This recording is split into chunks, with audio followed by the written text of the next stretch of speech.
Naam, hadithi inofuatia hapo mbele ambayo itakuwa ni hadithi ya mwisho katika kitabu Al-Janaiz. Anasema hadithi ya Abi Huraira, an Abi Huraira radhiallahu anhu, kutoka kwa sahaba Abi Huraira radhiallahu anhu, anasema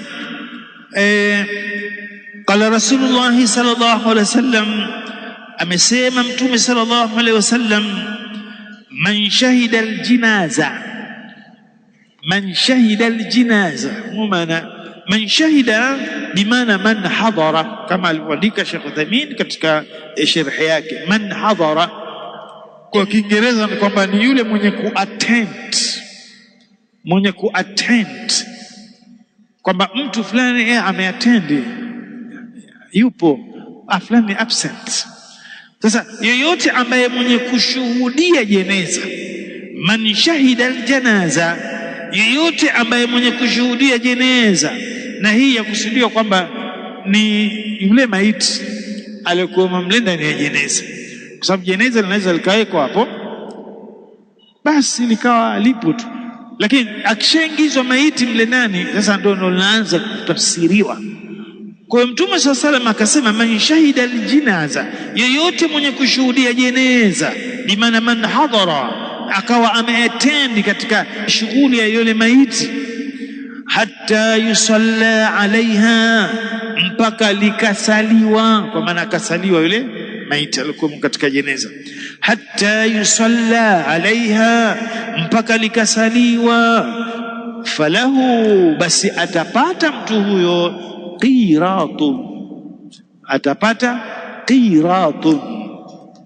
Wa man shahidaha, na yule ambaye mwenye kushuhudia hilo jeneza, kwa maana mwenye kuattend, akawa amekuweko katika ile shughuli ile ya jeneza lile la mazishi.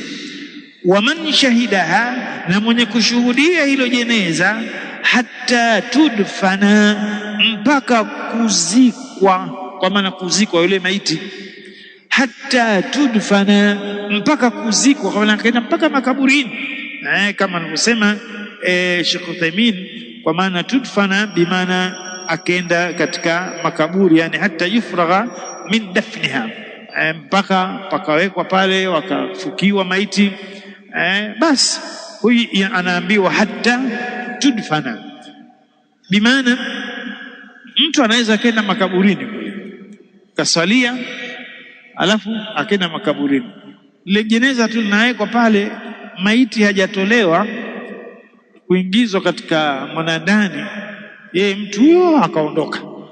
Sasa hii ina maana ya kwamba hata tudfana, yani mpaka ile shughuli zile za mazishi pale zote zishamalizika zote, ndio maana ya hata tudfana, mpaka kuzikwa kwake jeneza ile, kwa maana kuzikwa kwa maiti. Falahu, basi mtu huyo atapata qiratani, qirati mbili, qiratani yani muthanna, qiratani, qiratu mbili. Qila, pakasemwa, kwa maana kuulizwa Mtume sallallahu alaihi wasallam, qila, pakasemwa, wamal qiratani, ni nini qiratani? Anaulizwa Mtume sallallahu alaihi wasallam, wamal qiratani, ni nini qiratani? Qal, akasema Mtume sallallahu alaihi wasallam, mithlu, mfano, aljabalaini, wa milima miwili, al-adhimaini, mikubwa. Mithlu, mfano, wa hiyo qiratani ni aljabalaini, milima miwili, al-adhimaini, mikubwa, yani hiyo milima miwili mikubwa. Kwa hiyo ukisikia qiratani ina maana hii, lakini bado mtu wa kawaida hajapata hasa tafsiri hii. Qirat moja ikiwa mbili qiratani itakuwa ina maana gani? Kumbe kuna riwaya nyingine ambayo imepokelewa na Imam Muslim, ndio ikaja ikatoa ubaba kunde kutaka kujua kwamba qiratu maana hii. Walil Muslim, na katika sahihi Muslim imekuja akasema Mtume sallam, asgharuhuma, mithlu jabal Uhudi, yani asgharuhuma, yani udogo ambao wa hiyo milima miwili, kiasi ambacho si kuna milima miwili. Sasa ule udogo wa hiyo milima miwili hiyo, mithlu, mfano, jabali, wa mlima wa Uhudi. Kwa hiyo hapa tushapata mwelekeo kwamba kumbe ile qiratu maana yake kama ni ule ukubwa wa mlima wa Uhudi, kama alivyosema Bwana Mtume kwamba mithlu aljabalaini aladhimaini, bimaana ule mlima ule miwili mikubwa, kwamba inamaanisha kwamba ule mlima mmoja ni sawa kama vile mlima wa Uhudi. Kwa hapa kidogo ikawa mtu amepata picture, kumbe qiratu ni kama vile mlima wa Uhudi. Anasema Mtume sallallahu alayhi wasallam, an Abi Hurairah anhu qala Rasulullah sallallahu alayhi wasallam, amesema Mtume sallam, man shahida aljinaza, yeyote mwenye kushuhudia jeneza, kwa maana man hadhara hatta yusalla alaiha, mpaka likasaliwa, kwa maana kasaliwa maiti, falahu qiratu, atapata qiratu, ambayo tushaipata maana yake kama vile vile ule thawabu zake ni kama vile mlima wa Uhudi. Wa man shahidaha, na mwenye kushuhudia jeneza, hatta tudfana, mpaka likazikwa, kwa maana akazikwa yule maiti makaburini, falahu, mtu huyo atapata qiratani. Qila, pakasemwa wa mal qiratani, ni nini maana qiratani ya Rasulullah? Qala, akasema mithlu aljabalaini, mfano wa milima miwili, aladhimaini, milima ambayo ilikuwa ni mikubwa. Walimuslim, na katika riwaya Muslim imekuja asgharuhuma, bimaana ya kwamba mdogo wao, yani ule udogo wa hiyo milima miwili udogo wake ni mithlu, mfano wa jabal, mlima wa Uhudi. Hadithi hii inatoa fadhila kama alivyosema Sheikh katika sharhi yake, ni fadilatu tibau aljinazati wassalatu alaiha wa dufniha, kwamba hapa hadithi hii inatupa fadhila ya mtu kushuhudilia jeneza, kusalia na kuzika. Kwa hiyo hapa kutakuwa na hali ambayo ya ujira tofauti. Bwana fulani tumefiwa, maziko toka, itakuwa basi basi mtu akaenda nyumbani pale. Lakini siku hizi ndio watu wanasema wana simplify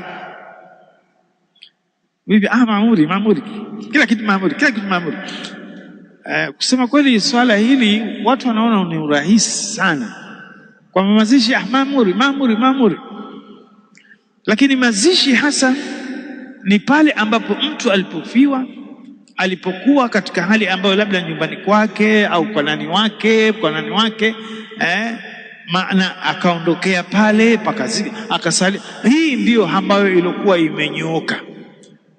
imenyooka zaidi, kuliko ikawa sasa baada ya kufa kwamba mtu wakamsakizia katika sehemu ambayo basi kule, unajua kule ukitoka tu pale Mamuri Makisutu ile pale, kwa hiyo rais katika hali hiyo.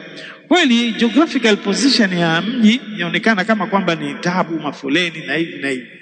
Sasa mtu ambaye alokuwa amekwenda katika maziko yale, amekwenda katika nyumba ya marehemu mtaa fulani, nyumba namba fulani pale, akaoshwa na kila kitu, atasaliwa wapi? Atasaliwa msikiti hapo wa jirani. Akatoka pale akienda pale pakasaliwa. Huyu ana kirat, thawabu zake ni kirati moja. Sasa baada ya kumsalia huyo makaburini mpaka pakazikwa, sasa huyu atapata kiratani, yani mfano kama milima ya Uhudi miwili. Kwa hiyo iko tofauti baina ya ujira wa mtu ambaye amefanya mambo mawili na yule mtu ambaye ameyatekeleza yote matatu, kwa maana ya kushuhudilia mpaka pakasaliwa na akenda makaburini mpaka pakazikwa. Hii ni moja katika anasema shekhe, ni fadhila fadhila ambayo ilikuwa ni mtu anapata katika hali kama hiyo. Ni thawabu hizi zimekuja katika mfumo wa atashbihu, mshabaha. Milima ya Uhudi na thawabu zimefananishwa hivyo kiasi hicho. Kwa ni vizuri kwa mtu kama atakuwa anaenda masikoni, basi asikose hii Qiratani, kwa maana aanze mwanzo mpaka mwisho. Na hakuna ile hadi ya kwamba dhambi mtu pengine asa mimi nitashuhudia mwisho, katika hali ambayo ataenda makaburini moja kwa moja. Kwa ina maana amekosa kuoshwa na kuzika, na amekosa kumsalia. Ukienda kule hakutokuwa na dhambi, na vile vile hatutokuweza kukuhukumu tukamwambia bana wewe muflis, huna chochote, wewe umekuja huku. Mtume anasema mwenye kuswali, mwenye kuosha na nini na kuswalia atapata, na akiunganisha atapata. Sasa wewe umekuja huku huna kitu, huwezi kumhukumu mtu kiasi hicho mpaka ipatikaniwe dalili ya kutosha kabisa kabisa. Naam, hapa kuna faida moja ambayo iko nje ya darsa. Faida hii inahusiana kwamba hii neno qirat, Mtume sallallahu alaihi wasallam akaja akaitaja tena katika riwaya nyingine zinahusiana na mambo ya ufugaji wa mbwa, katika hadithi ambayo ni sahihi kabisa. Hadithi nafikiri itakuwa ni Abi Huraira, kwamba Mtume sallallahu alaihi wasallam anamsema man iqtana kalban, yeyote mwenye kufuga mbwa ana mbwa, huyu mbwa basi naqasa, huwa yapunguzwa katika amalihi, min amalihi, ujira wake qiratu, illa isipokuwa ni mashia na harth, isipokuwa mbwa huyo awe kwa lengo la kwamba analinda mifugo na analinda mashamba. Harth, mtu ana shamba kubwa kabisa, anahujumiwa na wanyama, anahujumiwa na wezi, basi anafuga mbwa kwa lengo la kulinda shamba lake. Mtu ana mifugo, mbuzi na magombe 500 600, hawezi kuwahudumia wote, kuwalinda, anatafuta mbwa. Sasa huyu anaruhusika kufuga mbwa. Lakini nje ya sababu hizi, na iko nyingine ya tatu, ina as-saidu, kwa maana kuwinda, kwa vile mbwa ambaye unamfuga kwa ajili ya kuwinda wanyama. Ukitoa mambo haya, Mtume anasema yeyote mwenye kufuga mbwa ikiwa nje ya sababu hizi za msingi, basi naqasa amalu, yani inaqasa min amali, papunguzwa katika ujira wake, yani matendo yake, kiratu moja. Maana yake ni kwamba zatolewa ile katika thawabu zake, wingi ule thawabu zake kama vile mlima wa Uhudi.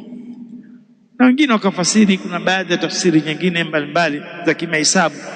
Almuhimu, kufuga mbwa kwa Muislamu hakufai, labda awe na sababu za msingi kama hizo ambazo alizozielezea Mtume sallallahu alaihi wasallam katika hadithi hiyo. Ni min babul fawaid. Allahu aalam, Allah ndiye zaidi. Naam, aqulu hadha, astaghfirullah li wa lakum.